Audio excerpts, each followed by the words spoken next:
cadence de travail, il me faut 35 secondes pour faire mes 20 demi-squats en marquant clairement une zone, une phase de freinage sur le demi-squat. D'accord? 35 secondes. 35 secondes, ça devient une base de référence pour vous. Vous avez le droit d'augmenter votre charge de travail à condition que vous ne majoriez pas ce temps de plus de 3 secondes. D'accord? Donc ça veut dire que, qu'est-ce qui va se passer avec l'augmentation de la charge? On sait très bien qu'il y a un rapport force-vitesse qui existe, qui caractérise le système neuromusculaire.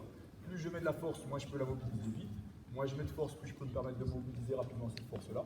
Donc là, pour affiner la détermination de RM20, on va leur permettre de commencer à charger. Mais attention, on ne charge qu'à condition que le mouvement ne se désagrège pas avant au moins 15 répétitions. Et on ne charge pas, on a le droit de charger tant qu'on ne majore pas de plus de 3 secondes. Donc on prend en gros un dixième du temps de travail, de 3 secondes, le temps de réalisation de ma série, parce qu'elle était 35 secondes, ça me fait 3 secondes. Si je suis sur 20 secondes, ça me fait 2 secondes. Si je suis sur 10 secondes, bon, ils n'auront pas de mouvement de 10 secondes, donc 20 secondes, ça fait 2 secondes, 40 secondes, ça fait 4 secondes. D'accord? Donc c'est un format simple, mais qui garantit le fait qu'à un moment donné, oui, on prend plus lourd, mais ce plus lourd, il ne doit pas être trop plus lourd. Vous voyez ce que je veux dire? Voilà, sinon, ça se traduit par une baisse de vitesse, il y a des paramètres de dégradation, premier paramètre de dégradation du mouvement, et là on dit, stop. Tu as le droit de jouer, mais jusque-là, pas plus.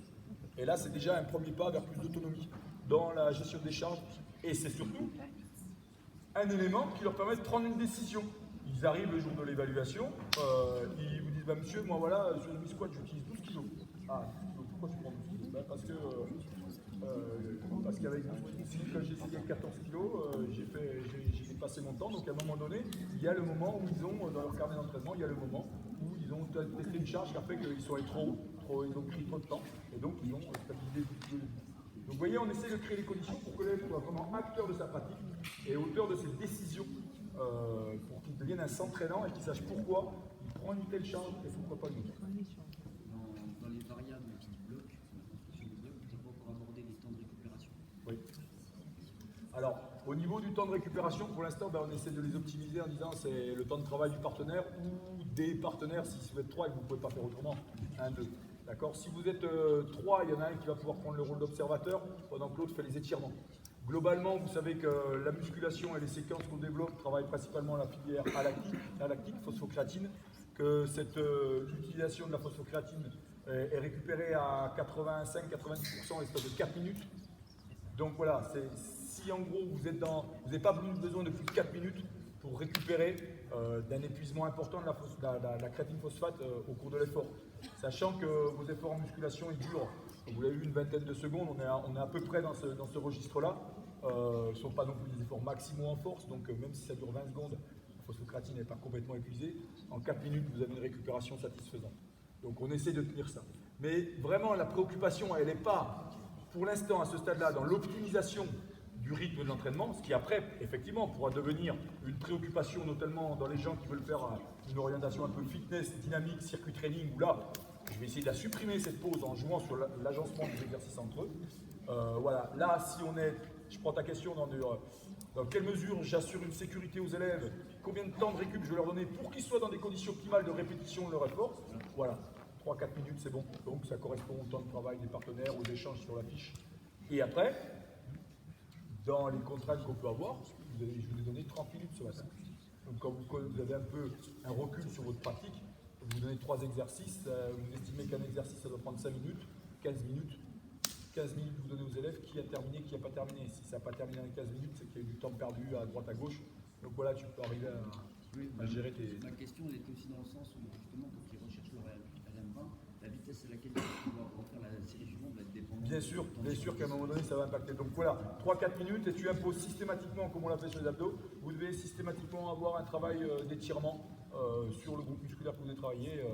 Tu fais des groupes de 3 ou tu fais des groupes de 10. D'accord? Est-ce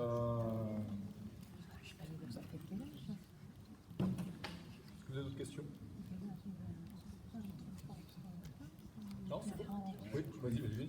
Et les étirements, justement, j'entends souvent dire, je dis toujours un petit peu que préconise de moins en moins de réaliser des étirements en plein cœur de séance par rapport au risque qu'on peut entraîner sur le muscle qui va peut-être, à ce moment-là, en tout cas au niveau de la perception que l'élève va avoir, il ne va pas sentir aussi d'étirement. Ouais. intensif. Alors, est-ce que ça c'est des on-dit, Alors, sur les principes, au niveau de l'étirement en général, sur les principes, on sait qu'on a des étirements, des formats d'étirement qui sont plutôt appropriés au début de séance, au cours de séance, et des étirements consacrés au développement de la souplesse. Pour ceux qui sont du début de séance, on va prendre de préparation à l'effort. On sait qu'il est préférable d'éviter des étirements de grande intensité prolongée, donc le type étirement passif de 30 secondes. Pourquoi? Parce qu'au niveau de ce type d'étirement, donc ce type d'étirement va avoir pour effet, s'ils sont intenses et prolongés, d'agir au niveau des tendons. Qu'est-ce qui se passe quand je prends, et surtout s'ils sont d'amplitude importante. Donc si je prends par exemple une amplitude d'étirement importante au niveau des jambes, ici, plus je vais me rapprocher de mon maximum d'étirement, plus je vais sentir que la zone d'étirement intervient au niveau des tendons.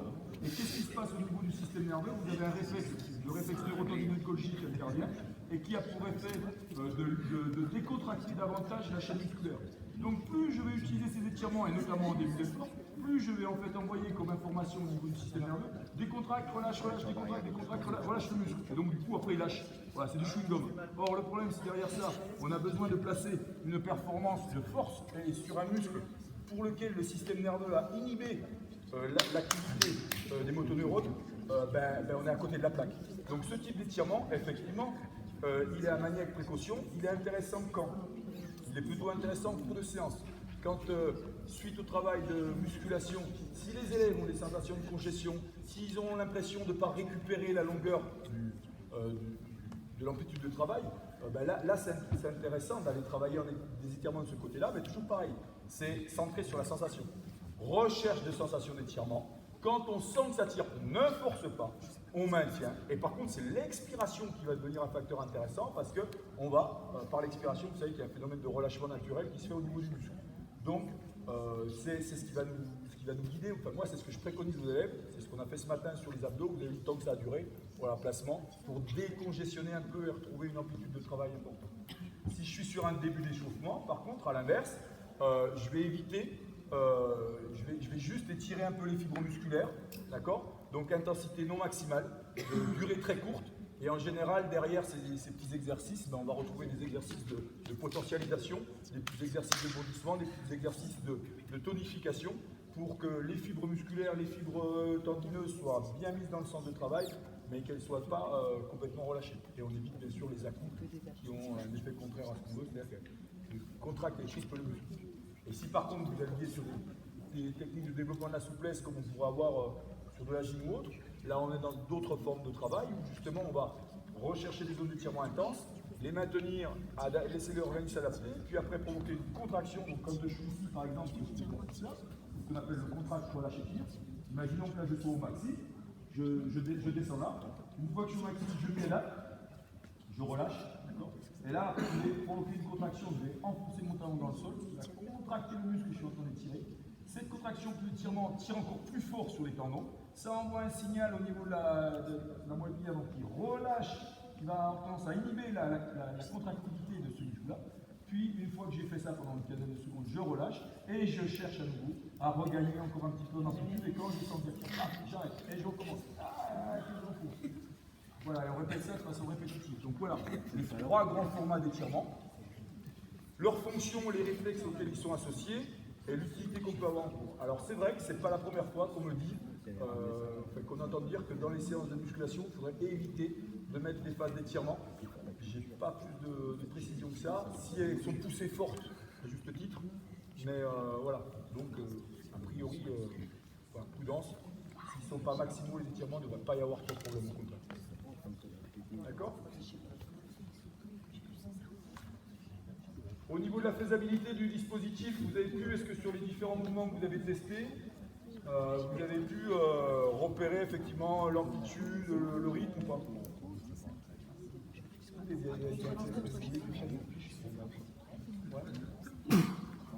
sais que ça a été bien fait. Et là, oui. Comment on fait pour savoir si par exemple la séance du bassin est bonne, le mouvement de l'isolation et l'amplitude n'est pas bonne? Comment on fait pour savoir quel système de points? En fait, c'est une analyse qui se fait par étapes, sur une succession. D'accord? C'est pour ça qu'il faut un temps de formation. Il faut être conscient que ces quelques critères-là, c'est déjà important pour l'observateur. Donc, un, c'est d'abord ce qui préoccupe le bassin. Bassin bon, oui. Si on voit que le bassin, ça ne bouge pas dans les premières répétitions, après on va commencer à s'intéresser à l'amplitude. Sur la troisième, quatrième, on va se centrer sur l'amplitude et la fixation. Il ne faut pas que ça, les coudes doivent être mobiles. Donc rapidement, on a vu pour les jambes. Pour les membres suples, on va avoir important sur les biceps. Les coudes sont collés au corps, sont là. Ils ne doivent pas bouger pendant le mouvement. D'accord. Sur des élévations, on va peu dépasser l'horizontale. Voilà, pour les grands problèmes d'amplitude. Au niveau tirage, on va amener les mains au niveau tirage nuque, on va amener les mains au niveau oreille. Vous avez vu qu'avec les élastiques, on a pu reconstruire tous les exercices des machines, on les retrouve aux élastiques. D'accord. Voilà en gros les grandes problématiques. Et si on estime, allez, à 10, 12 répétitions, on a regardé l'amplitude, c'est fixé, c'est bon. Est-ce que maintenant, clairement, on voit un rythme? Voilà, pour les dernières. Donc voilà une façon de guider l'activité de l'observateur. D'abord, aller sur le temps, prends 5, tu regardes le bassin. Si tu penses que le bassin est bon, tu essayes d'intégrer l'amplitude. Et si tu trouves que c'est bon, tu essayes d'intégrer le rythme. Et si c'est trop difficile, eh ben, vous partagez. Faites du. J'organise la classe en duo. Les duos peuvent collaborer ensemble. Donc à un moment donné, ben, vous pouvez mettre, s'il faut, si c'est nécessaire, vous mettez 2 observateurs sur un exécutant. Un qui regarde plutôt le bassin, l'autre qui regarde l'amplitude. Les rythmes. D'accord? Mais oui, ça se construit, tu as raison. Et ça prend du temps, c'est pas une séance de série. Sandwich sont prêts. Oui. Tu as faim. Tu sais que les sudistes sont bavards.